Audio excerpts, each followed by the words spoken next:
Okay, so let's get started. Welcome everyone to this webinar, how to build a deep tech climate company, insights from early stage CEOs. My name is Johnny. I'm a founding partner at Marble, and today I'm super happy to be joined by a really amazing panel of mission-driven climate CEOs who are all working on really meaningful and interesting projects in the climate space. Just a couple of admin points before we kick off. One thing to note is this webinar is being recorded. Second thing is we very much welcome your Q&A. Instead of putting it in the chat, please put it in the Q&A. I know it's a bit of a pain, but it just makes it easier to manage. So I'm sure that'll work out well. And then we will do our best towards the end of the panel to answer any questions you might have. Some of you may know Marble, some of you may not. So I just want to quickly introduce Marble and some of the work we do before we dive into the panel that we have today. So Marble is a climate tech venture studio. We build new deep tech climate companies from scratch that solve hard climate problems. And our mission is pretty simple. We only want to build stuff that solves those hard climate problems. And the way we do that is by partnering with scientists, engineers, and operators to build deep tech startups that slash emissions, remove carbon, and cool the planet.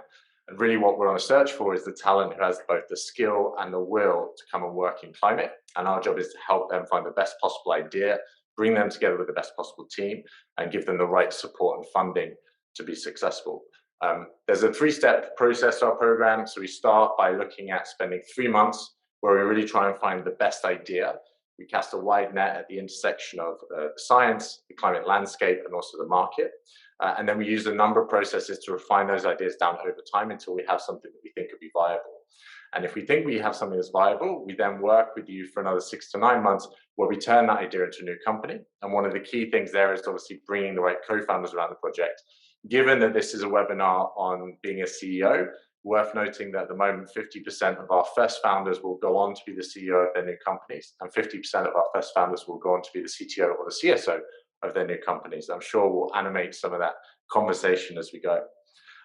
We also are able to fund these companies. So we're able to invest in these companies at the end of Create. We invest €250,000 and take 20% of the new business.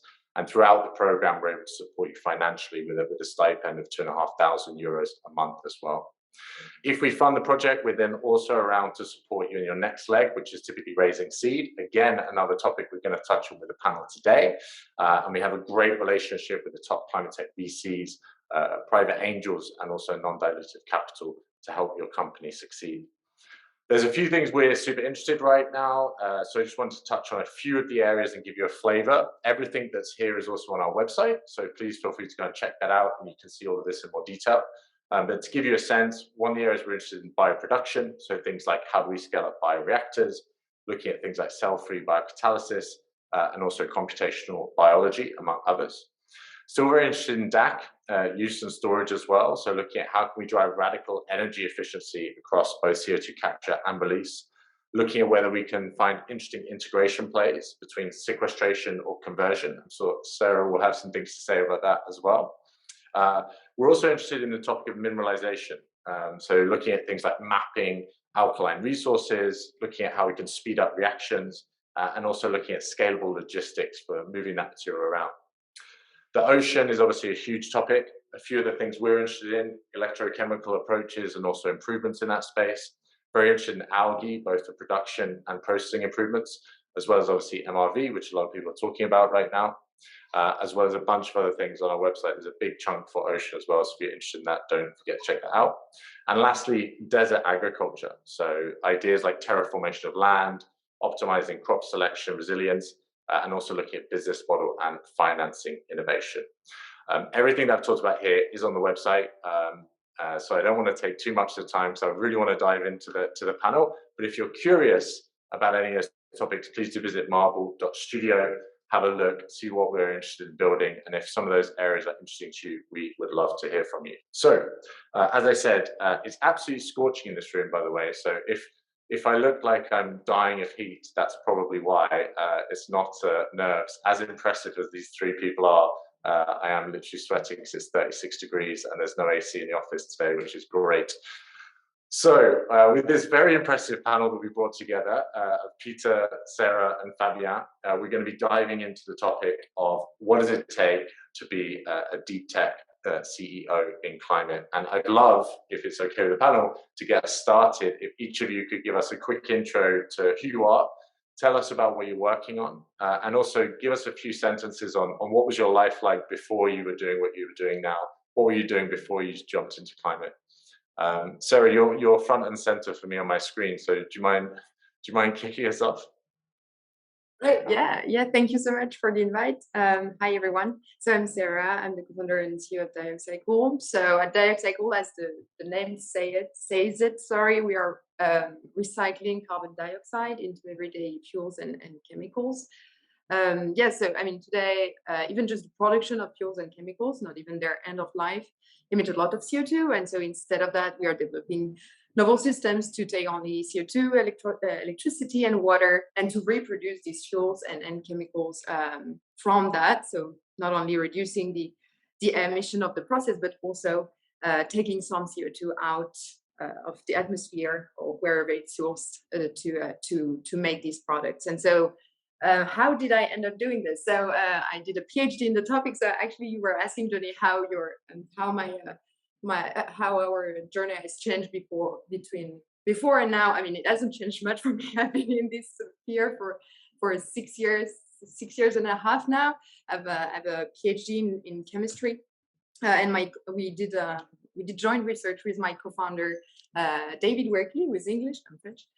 For 5 years between that. So we met in Cambridge, UK, went to Paris, Collège de France, then went to Stanford, and then incorporated a company in Europe for decarbonized electricity mainly.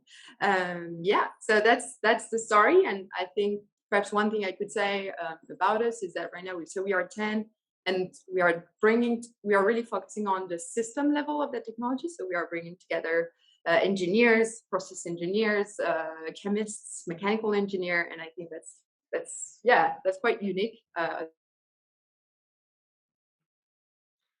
Also, I think we've lost you. Great approach in our. Oh, we got you back. Oh no. We got you You're back. Good. Did you hear a bit of what I said, or? Yeah, we literally just lost the last few seconds. So. Okay, I just said it's a lot of fun. So I think that's the bit you can forget about. That's an important part to add in, is the fun part for sure. Thank you so much for that, Sarah. That was super cool. Peter, would you mind giving us a quick intro? Yeah, so nice to be here. I'm Peter, one of the co-founders and CEO at Charm Industrial. And what we do is we put oil back underground. Specifically, we take waste biomass, corn stover, sugarcane bagasse, mechanical thinning, forestry residue, etc. We heat it up without oxygen and cook it into this liquid bio oil, which is basically it's consistency of molasses, but the overpowering odor of barbecue sauce. And it's the liquid smoke ingredient as the very last one on barbecue sauce. So we make industrial quantities of barbecue sauce and inject it deep underground, thousands of feet down. This is a form of carbon removal, and have a lot of customers like Stripe, Shopify, Microsoft, etc. Last year we delivered about 5,400 tons of removal, which as far as we know is about 90% of permanent global carbon removal deliveries last year, Climeworks being the other 600 tons. We're about 35 people based in San Francisco.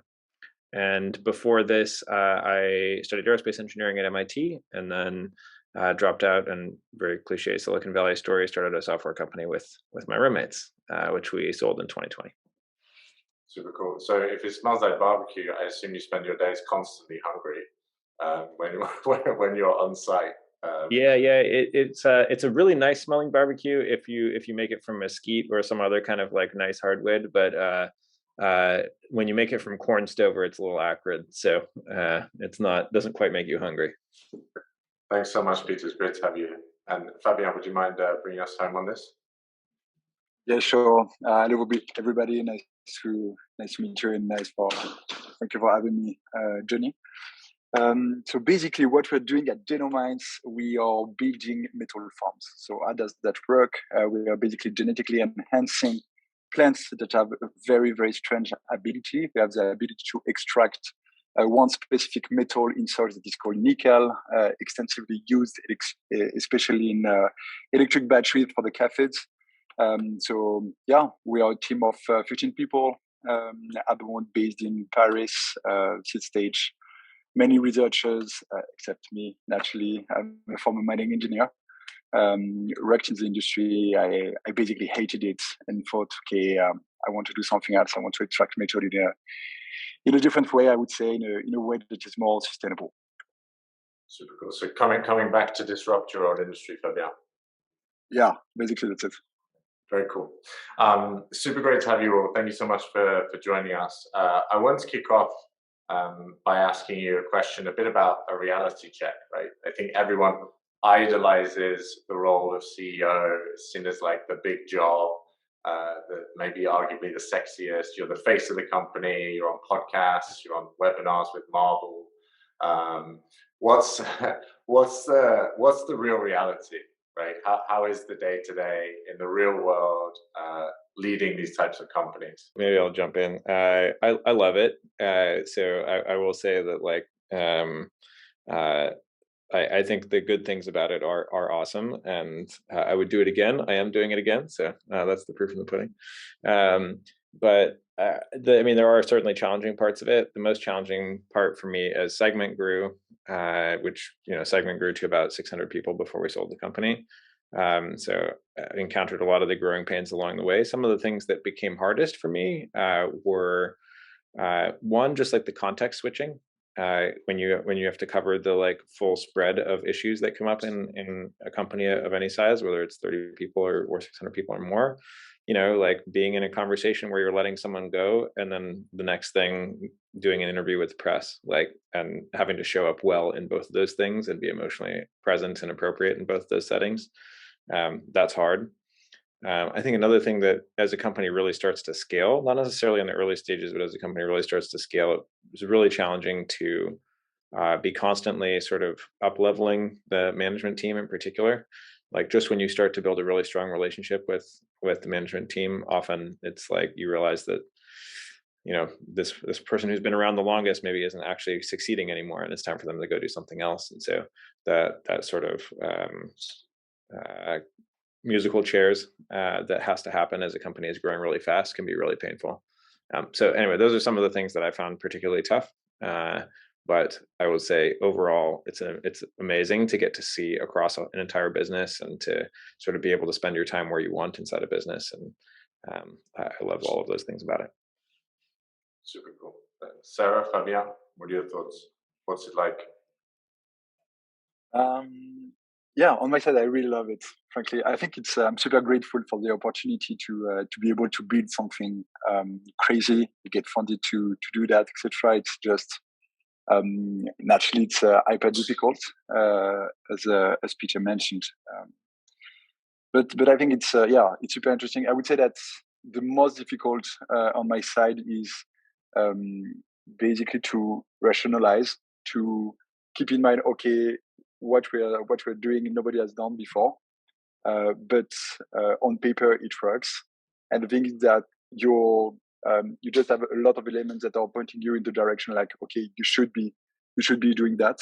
But I think very very often you're starting to freak out because you're discovering something else, and actually after you're finding a way of solving this issue, and then you're freaking out, etc. It's like an emotional roller coaster. And I would say that that's basically the thing that is the most challenging, even if it's as Peter mentioned, I think it's super cool. Okay, so emotional management coming through as a top criteria for success in the world of CEOs. Sarah, what's been your experience? Yeah, I mean, I love it. I love it, but what I love about it is it's because it's the first time I can try and create a frictionless environment for creation, which is not perhaps like even mine. Just as a scientist initially, I've just I've been seeing processes for brand application and things like this, and it's always like very time consuming, and you see a lot of friction, and you think, oh, with all that brain power, we could also perhaps try to shape something more efficient. So that's what I love about that job, creating that sort of fortress of like efficiency, so that we can focus on what is really important when you're trying to convert CO2 into fuel, is just make it work the best possible ever. Because it's not, it's not as, you're not creating the iPod, you're not like bringing a vision that is completely revolutionary about like, yeah, I have this product that no one had thought of. No, it's more like, oh no, I have this idea of how I'm going to make that technology work faster and at the scale needed for this to happen. And so I think that's what I enjoy on a very process oriented, let's say, side for scientists to create crazy things. It's super cool. And actually, just on that point, one of the reasons, apart from you all being awesome people and loving being CEO as your first answer, that I wanted to bring the three of you together on this panel is because each of you has come to the position today from quite divergent backgrounds or different backgrounds. Sarah, you were doing a PhD postdoc, and it's literally your tech you're commercializing. Peter, you were in the software world, and Fabien, you were an engineer coming into the biotech world. One of the overarching, I guess, questions around like deep tech, climate tech companies is how important is the deep technical knowledge that you need in order to run these companies successfully. You talked a second ago, Sarah, about like unlocking innovation versus academia. But so given your respective backgrounds, how important do you think depth of strong technical understanding matters to the job? And how much have you, I guess, learned on the job? I mean, Sarah, maybe we start with you, because I guess that you haven't learned a huge amount of technical stuff on the job, or maybe you have. You're going to tell me there's been a huge technical learning curve for you as well. But how has that transition been? How important is it for you to have this deep technical knowledge? Yeah, I think the reason why we did this with David initially is because we wanted to say, now it's not about publication. It's about making it work, like making it work at an industrial standard level, which is insane when you think about a car. It doesn't break down. When you try to innovate on a new technology, it does break down. And so I think that was the challenge. And so actually, I mean, the technical knowledge in there is huge. But what I've been learning more, I think, is the industrial knowledge, like understanding this process that work at like huge scales, like in the oil and gas, when you're trying to measure what it's going to take to do that transition, you start thinking about the scales it represents, and you go visit plants and you see these things and you're like, okay, so you learn all these things, and there is a lot of expertise there that I think is really fascinating as well. So that's what I like to learn right now. Super cool. And Peter, we spoke about this topic as well, like how coming from a software background, you're obviously technically minded, but how has that technical transition been for you, and like how involved you get on the technical side of things? Yeah, so I think people kind of psych themselves out about the tech side of things. So I would just say that, like, when we started Segment Software Company, like, I didn't know anything. Like, sure, we knew how to write some JavaScript, but like, did we know how to build scalable software to deploy like and process millions of events per second from the Super Bowl and a bunch of other things? Like, no. Like, that didn't stop us from getting started. And like, we learned along the way. We learned accounting, we learned legal, we learned strategic finance, we learned recruiting, we learned HR, we learned sales, we learned marketing, we learned all sorts of engineering, site reliability engineering. We learned all this stuff. And so, like, for me, second time around, it's like pretty much all that stuff is transferable to like, we still have HR, we still have legal, we still have finance, we still have recruiting, we still have sales, we still have marketing, we still have a website, like all these things. Now, sure, there is still one part or several parts on the technical R&D side that, like, I certainly don't pretend to have that much depth on. But that's why you build a team, right?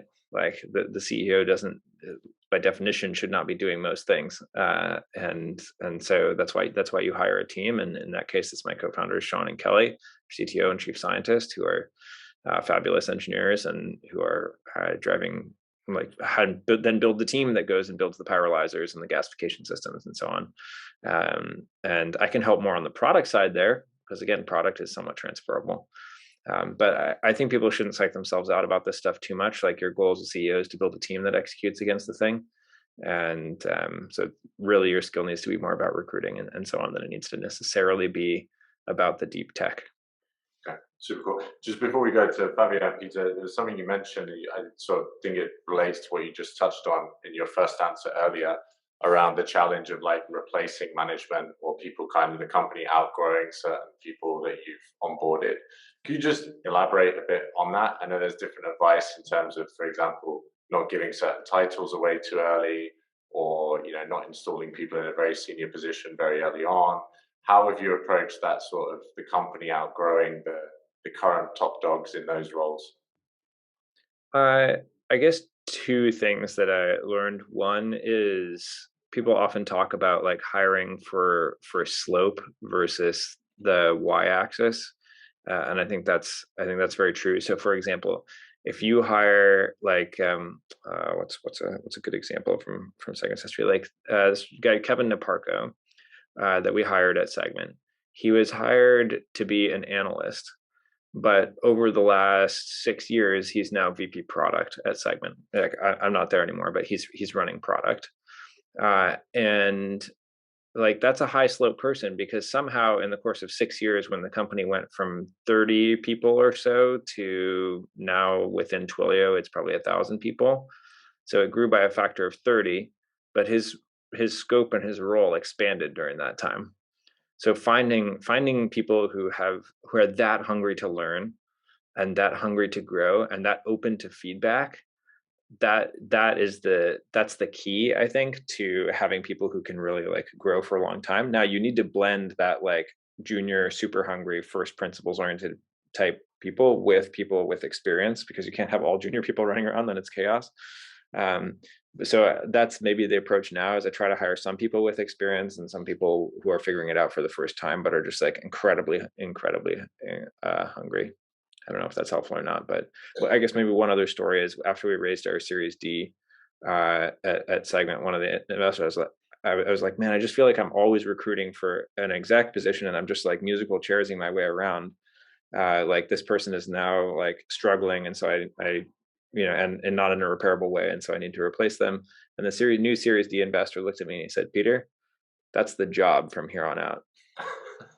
And that was like a bit of like an awakening moment for me. I was like, oh shit, my job is to just make sure that the exec team is great. Now that's obviously very different than here, but I think it then applies back to hiring people with really high slope early on. Yeah, love the Snope analogy, and yeah, I can imagine that was quite a wake up call moment when you realised that your job was to play musical chairs at that stage, for sure. Fabio, I just want to get your 2 cents. You've gone into biotech from being a mining engineer, figuring out how to like grow and dry plants and various other things. How's that transition been for you from a technical point of view? It was painful most of the time.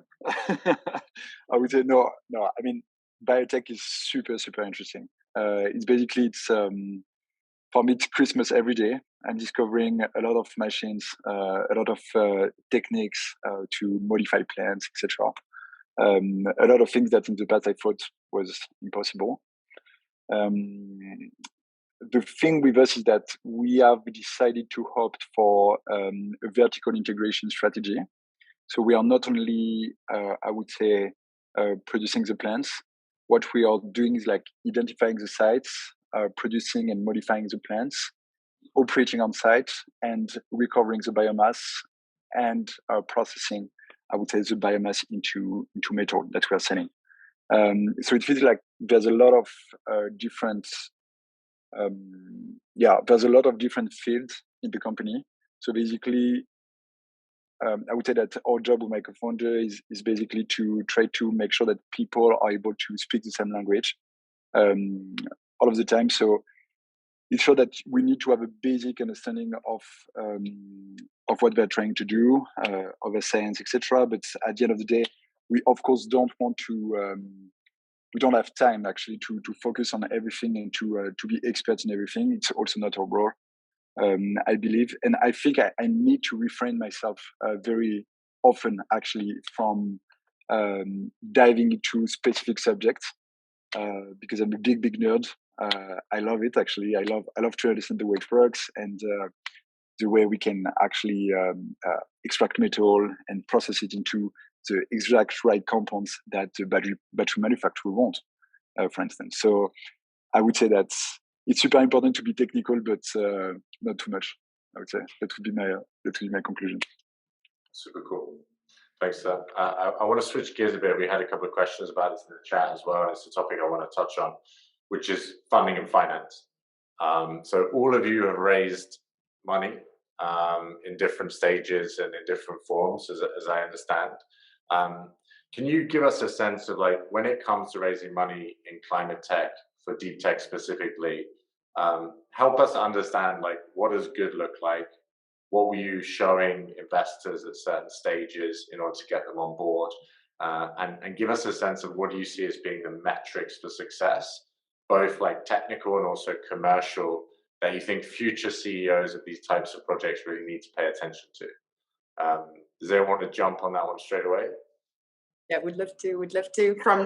For people who were like technical, I will answer this part. And we're like really have time to market that is like linked to like really advances and making this technology, the first of a kind technology, work. I would say what we presented and that has been successful so far for the stage we are at is presenting the series of barriers and technical milestones you've got to achieve to reach your final goal. So defining a clear path to the success and say, this is what I'm de-risking at that point. This is the timeline. I've hit that milestone. I've did that milestone in the past. This is the next one, and this is the one you're going to fund. And having very clear and very honest as well presentation of how it's gonna work out, and we also know very well like competing technologies in the sense that it's really important not to come here and say, oh yeah, we are whatever transforming CO2. I mean, it's all news now, So it's like you have to really show why it's unique in the way you're doing that. Okay, so like milestones, gates, risks, market insights, and understanding your unique positioning in that space. Exactly, and I know other people will answer better about like the vision of the market. So I wanted to focus on the execution of the science.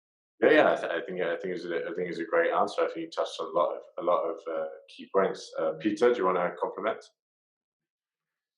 Sure. So I think in software, the fundraising sequencing is like very straightforward, right? It's like you raise your seed round, you ideally get to like $1 million in ARR, and then annual recurring revenue. Then you raise your Series A, and then you're just like ka-chug.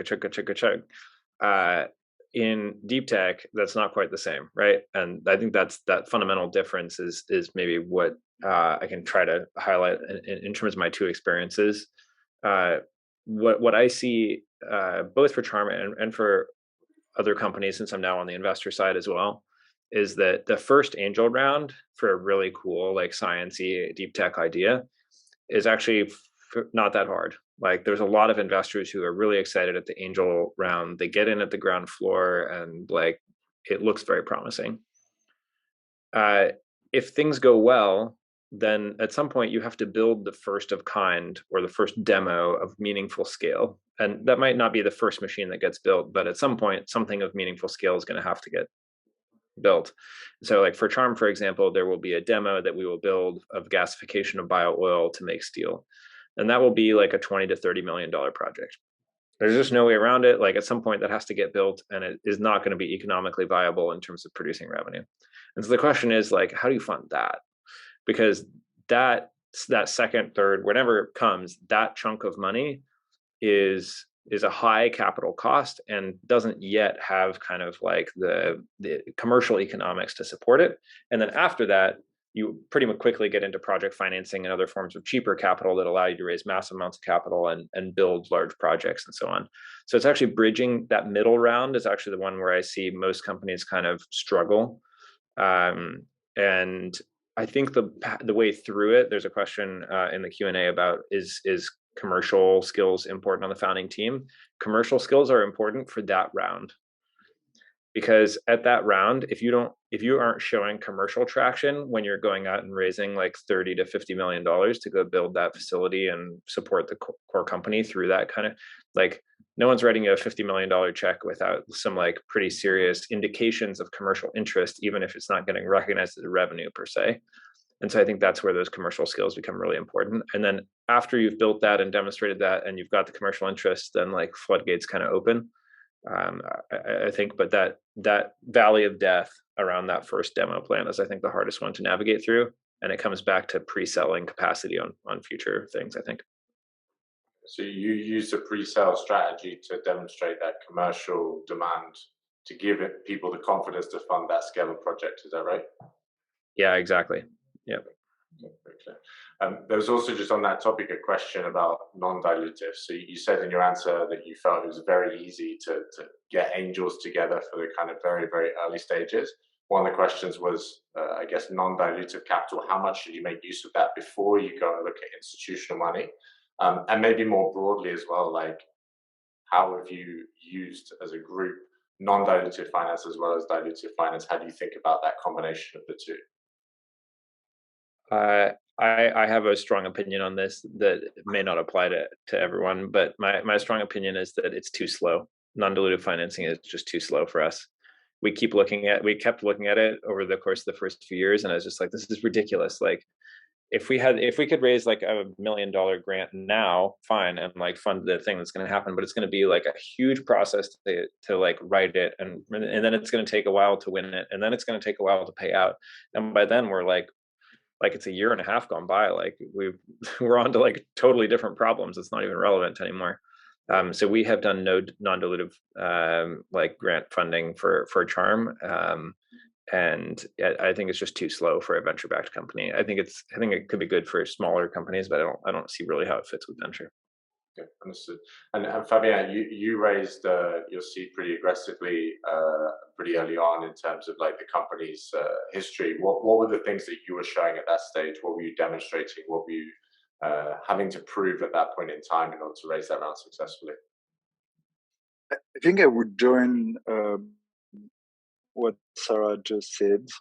I think the most important is probably to be able to lay out very clearly your hypothesis. So basically, there's this, and this. We don't know this, we know. And basically, you need to be as transparent as possible. But what you're saying, and I think showing an approach to give an answer to each of these hypotheses is already like a very, very strong point, because it means like you're realistic, etc. In our case, we had a prototype with a 50x hyperaccumulation factor versus a control. So we could show it was possible, at least in a laboratory environment, I would say. So notably, I would say that was the first thing. When we raised, we were only two, me and my co-founder. But basically, we had identified the entire team. I feel like identifying exactly the team you're going to recruit is helping a lot, because it means that you've demonstrated the ability to attract talents that you'll be able to use once you grow. And I think it's often an issue, like, to have the right people, and it's delaying a lot basically your progress. So yeah, I think that helped us a lot. And apart from that, I think we had a lot of proof of interest, as Peter mentioned. So it was no revenues at all. Let's be totally clear. It was LOI, emails, everything worked. I think you can use all the techniques possible to show that. We even used a quote from Elon Musk. We didn't talk to him. Let's be totally honest. But basically, he said, "Okay, if you manage to produce sustainable nickel, I'll buy everything you're able to produce, and I'll give you like the biggest contract ever, something like this." And yeah, it's just like, it's perfect. But it's just a proof that the market is interested in the technology you're developing, and maybe one day you'll be able to make a lot of money at the end of the day. So giving people a sense of what's to come, giving people a sense of the upstream demand once you scale to the point where Peter was talking about, where you then have to go and deliver huge capacity. And also, interesting point you said about you don't have to have the full team necessarily when you're going to go and raise the capital, but identifying the players, having them ready to come on board once you raise that round, I think is also a cool point as one of the takeaways. Yeah, exactly. On the, go on, Fabian, please. Yeah, just to add something on this, to emphasize the importance of that. Lower Carbon Capital, we ask to talk to our future employees directly. To know, okay, why do you join this project? You could be staying in your job at the moment. You have a super good profile, blah blah blah, etc. So I think it's also like you can use kind of if you identify the right employees, you can use them as experts in the field, kind of that will tell your investors, no, it's actually a very good project. I can tell you why, and I can tell you why it will succeed. Sure. And so, of course, they are biased because they have an interest to say that and to be hired, etc. But it still works, I think. Yeah, I think it's a great tip. I wanted to just stay on this sort of topic of fundraising and finance. One of the things we talked about is the difference between the sort of quite clear software, I think it was described as chugga process from C to A to B to C. That is the technical term. One of the big differences in the deep tech landscape, of course, is that you have to do a lot of work on TEAs or techno-economic analyses to predict into the future of how does this look like at scale. What was your experience in using that as a toolkit to look at what the future holds? Have you had any big like aha moments through the process of doing that? And what's your general advice about like how do you use that tooling as another key proof point, right? We talked a bit about how we can demonstrate market proof points in terms of, from your employees to advanced purchase agreements, to LOIs, to emails, to tweets from Elon Musk.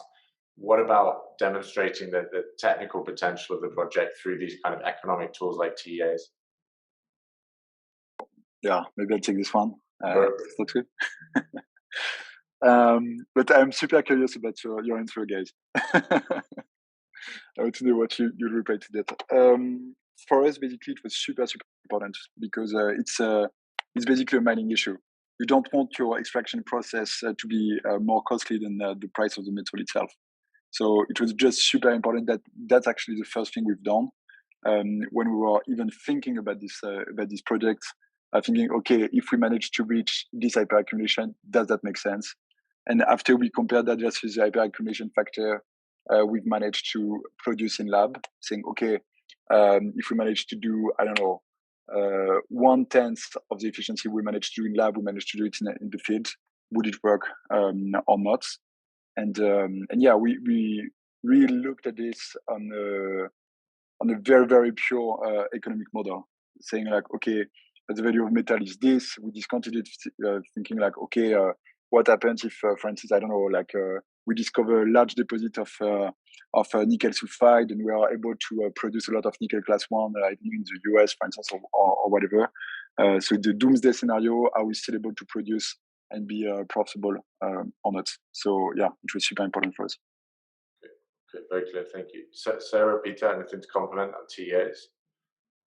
Yeah, I would say, it's absolutely, it's absolutely crucial. If there's no economic benefit, you can do academic research in the sense that you can like still search things, but it means the technology is not ready if there's not an horizon for economic benefit. But I think the TAs, the way we've used them is more to define the go-to-market strategy. So really in-depth analysis of the different business cases possible, and try to first find the niches where you have you may generate the biggest value and avoid the biggest pain point of these potential clients. And in the long run, of course, you always have the big markets in mind, but the way you get there is also based on like all these different analysis, so that you go down your cost abatement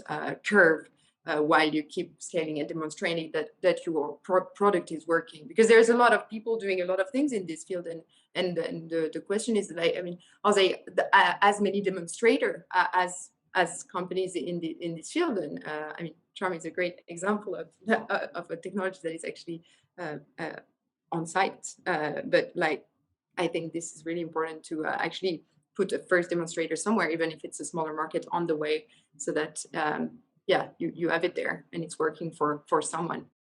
So you used it as a way of also prioritizing what your first market would be, who could be the first users even of a small version of this, so that you can get something into play. Okay, super interesting. And yeah, Peter, you have the most advanced like deployment. How accurate were your early TEAs versus what you're seeing today? Well, how close were you on the numbers? It always costs more than you think, but there's always more costs that you squeeze out eventually. But I guess maybe two things. One, I think finding early premium markets is really, really important. I think that's what Sarah was getting at, or was just talking about. But I would just double down on that. Like, if you look at just Tesla as maybe the example that everyone's familiar with, like the Roadster, the Model S, and then the Model 3, like start with the sports car version. So like for us, that's carbon removal. And then we come down the cost, voluntary carbon removal comes down the cost curve to regulated carbon removal comes down the cost curve to iron making. And like those are three stages of markets as we, fundamentally the same product, but coming down the cost curve. And so we have a techno-economic analysis that goes through all those things in pretty high detail. I actually just have it open as a tab in my browser all day, every day. And when I have a conversation like, oh, I'm talking to a soil scientist in Kansas, and he's like, oh yeah, the way you're approaching the like 50% offtake of biomass is totally good. I'm like, okay, cool. Now I can like go dial in that part of the model. And I'm like, oh, but when we put the biomass back or we put the ash back on, like, does that have economic impact for the farmers? He's like, oh yeah, here's a paper that like details it. Like, oh, okay, cool. Now I can go dial in that part of the model. So I would say like probably on a weekly basis, there's like a tweak going into the TEA as it's like getting tighter and tighter and tighter and more kind of dialed in. And it contains all the references out to like everything else happening across the whole business. So yeah, the techno-economic analysis is like kind of the Bible of how everything is supposed to come together, right? And yeah, amazingly you're using all that like external feedback that you're coming across to dial that in on such a regular basis. I think that's a great like. If the feedback is too generic to like be able to flow into the TEA, it's probably not that useful. So if you always have the TEA open and you're trying to make it specific enough that it can actually drive something or correction in your economic model, then you're getting value out of the conversation, I think. That's super cool. We had a question around the idea that you're working on and the origin story of that idea. Was it an existing patent that you're spinning up? If so, how did that process go? What was that like in terms of securing that and negotiating that? Or were you looking at like first principles ideation, using existing science and trying to put together the most interesting approach that you could come up with? Sarah, you laughed immediately. So maybe it wasn't that. Sorry, I laughed about the resource to share, which was Charm's techno-economic model. I'm sorry, sorry. You know what? You don't ask, you don't get, right? So I mean, worth chance. I can take the question. In our case, it was our patents. So we filed patents when we were doing our academic work, but it's really like the tip of the iceberg after. So we are working on many more aspects of the technology right now, but that's what got us going, let's say. But I would say I think it's an advantage not to come from the technical world, because you have no bias. You're just looking at everything without without any bias, and I think that's very good for initial identification of threats. That's less good for really understanding the limitations of these different technology, because on paper they are all really, really good. So actually my answer doesn't give a definite position, but yeah, there are pros and cons, let's say. But for you were spinning up tech that you'd researched, and so was that already patented, and were you like licensing that technology? Like, how did that relationship work? Yeah. So So we were inventors through our academic institution, and so we had to license our patent. It's funny to negotiate your own invention, you know. You're like, yeah, well, you know, just give it back to us, you know. Yeah, and was that process relatively straightforward for you? Well, I mean, we can talk about France, but you know, there is this thing called SAT in France, and it's the nightmare of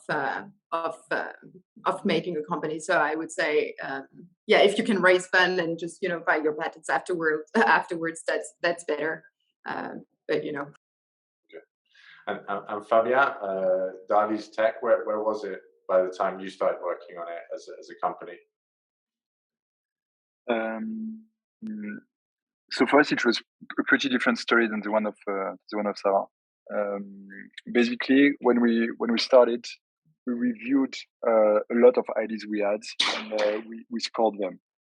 So basically, we had a matrix where we were like, okay, do we think like the market is big?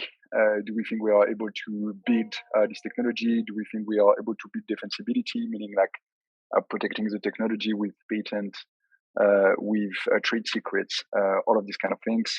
And so we had a lot of categories like this. And eventually, like the most important for me was, do we think it's fun? And do we want to build this or not?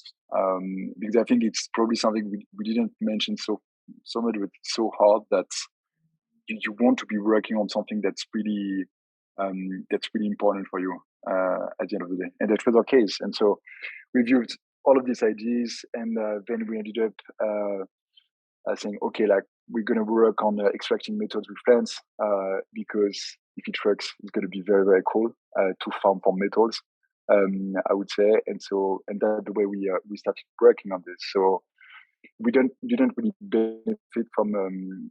So Dali actually worked on these plants in the past, but didn't really have a patent on this or not. She has patents on other aspects that are important for us as well. But I would say they are indirectly related. So yeah, that's a bit different for us. And Peter, the tech side of Charm, was that existing research that you knew of, or how did that come together? Yeah, fundamentally, like the part that people think about the most of like pyrolysis of biomass into bio-oil is a technology that's been around for 30 years. I think the fundamental insight, Sean, my co-founder, our chief scientist, had two kind of fundamental insights into how it's applied. One is that if you build a central facility to process biomass, then the cost of purchasing the biomass becomes the dominant cost and is super expensive. And so building a central facility actually doesn't work very well in the case of biomass, but everyone kept doing that. And so his insight was that it should be a mobile unit, that we should maximize like Class 8 trailer form factor and put as much capacity on that as we could, and then follow around to where the biomass is. And that actually drastically reduces the cost of the bio-oil that gets produced, because the cost of biomass goes down by a factor of 10 to 20. So that was the first insight, which is like a form factor, not necessarily like fundamental science. And then the second insight that he had was somewhat of an accident. He was trying to figure out how to dispose of bio-oil. And because we had made some, and I was actually kind of annoyed by this because he was like, oh, we had a tiny amount. And he's like, yeah, we need to properly dispose of it. So, like we could send it to an incinerator or we could send it to an injection well. And, but like we should do one of these two things. And I was like, okay, why is this important right now? And then I guess he was in the shower or something. He's like, oh, wait a second. If we put it down an injection well, isn't that a permanent carbon removal? And then the idea for bio-oil sequestration was born. And so that was a fundamentally new idea, but again, is like it's more of like a pathway method innovation than necessarily like fundamental science. Charm now has a patent on bio-oil sequestration because it was a novel method that Sean came up with. So anyways, the fundamental technology is something that we're sort of reform factoring and reapplying into a new market. And then there's some very like cool engineering work that we're doing, but it's not necessarily fundamental science. So anyway, that's kind of more the shape that our work has taken. Okay, super interesting. We've got like 8 minutes, and I want to try and get through another question, at least maybe two if we can. Question around what's your take on specialists, climate or deep tech VCs versus generalist VCs that have an interesting climate versus corporate VCs or CVCs? How do you think about who you're raising money from? Maybe also if you can share like what was the types of funds, if you were to put them in those three buckets that you raised money from so far. What's your mental map of those three buckets: specialist, climate, deep tech folks, generalist folks, and corporate folks? I'll start. Our raise hasn't been announced yet, but so it's a more specialist, carbon specialist. I think that's a good fit at this time, at the stage of development, because I think you need someone who actually understands really what you're doing, so that they can understand your choices and understand and help you, also just help you think and bounce ideas on the techno-economic side of things, because they know the field very well and they know the opportunities and some challenges. That's the first thing. But I would also say that I think in the longer run, at least on my side, because I'm working on chemical processes and decarbonizing the chemical industry, it's really important to also understand that industry, and no one knows that better than the corporate. And also I do believe that it's a transition to do with these corporates. So I would say in our case, I would say this is a type of fund we are interested in, because it's about changing an industry. Okay, super cool. So you think like climate early stage and maybe adding in the right corporates that are going to be additive to your journey, maybe later stage could be interesting. Okay. And Fabienne, do you agree? So you did climate specialist for your seed. Is there a world where you look at generalists or corporates later in the journey, and maybe why did you go for such a specialist in the first place? In our case, like the answer is quite simple. Nobody understands mining. It's very basic. It's like mining methods. It's something that is more complex than what people think. And so if you are not used to invest actually in this field, probably you not understand how important it is in the future. You will not understand like some notions like cut-off grades, these kind of things. And basically you will think, no, it's too capex intensive, it's too complex, it's too shady as well, to be totally transparent. And then I prefer to move away from this kind of investment. It happened that some funds and generalist fund told us exactly that. Actually, they told us we will not follow up on this investment because we just don't get it. We just don't get the industry, and we're not willing to do the time investments into understanding what is happening in the industry and what you could change. So I would say that was the first answer. Second answer is that we have, of course, a very climate focus, I would say. And so that was important for us to have a fund that would understand like the difference between what is happening now versus what we could be doing. So the way we could extract metals. Because I think it's not a secret that there's a lot of greenwashing in the mining industry, in all industries at the moment. They're saying, don't worry, it's not a problem. We will plant trees, etc. So like this, we can keep mining metals exactly the same way we're doing, and we'll be carbon neutral because we find a trick, to compensate kind of. But the things that people are looking at carbon a lot, but they're not looking at many other pollutions. I think we discussed about that already, Johnny, about the ocean pollution, this kind of thing, but as well. Many other toxic products you're just spitting into the soil, etc. That has no direct carbon impact, I would say. Yeah.